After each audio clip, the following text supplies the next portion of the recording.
Hi, my name's Brendan McNamara and I'm the director of the Getaway. You know, it'd be nice to make a movie, but you know, we make games, and we kind of think that there's a future in games as a kind of new medium. We're trying to mix genres on this game. We're trying to do a racing game and an action game in one game.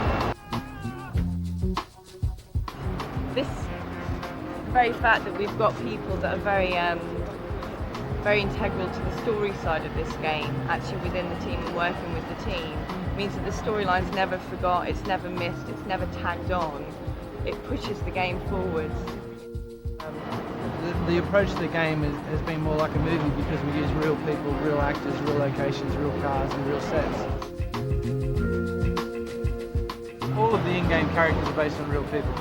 Nobody's undivided attention. It's the first time they've ever made a computer game where they've based it on a real person. So obviously it's the first time where anyone's ever been able to experience making a computer game like this.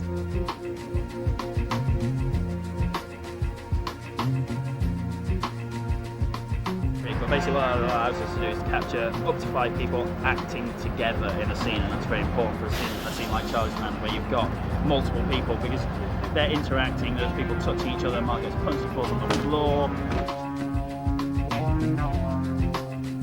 Working in this kind of motion capture, the great thing about it, what's exciting for the actor, is it's rather like working in theatre in the round, in the sense that you can be seen from every angle. So from that point, it was the actual freedom it gave the actor was great.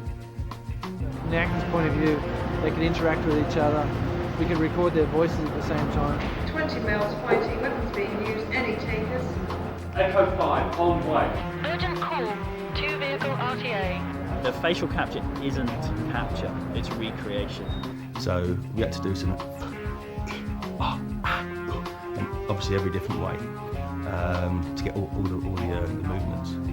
Liam, I'm in Charlie's office. We thought, you know, like, do we just use this guy, but he's too young, and rewrite the part so he's a younger guy, or do we make him older? So we thought it would be quite easy to just make him older on the computer, and it turned out to be really, really hard. So we went down the more traditional route of having him sculpted and then aged up that way, and then we rescanned that model to get him in the game. It's the most accurate recreation of a real city in any game ever. We're trying to recreate a living, breathing city, you know, and basically London was outside the offices, so you know it's the most obvious choice really.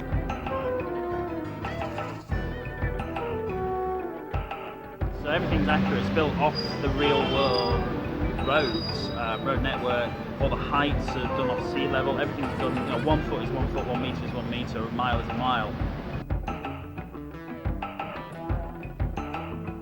We have 18 interiors, and I was taught and saw in the film industry, specifically in the Bond and the Star Wars setup, is very similar to what we have here.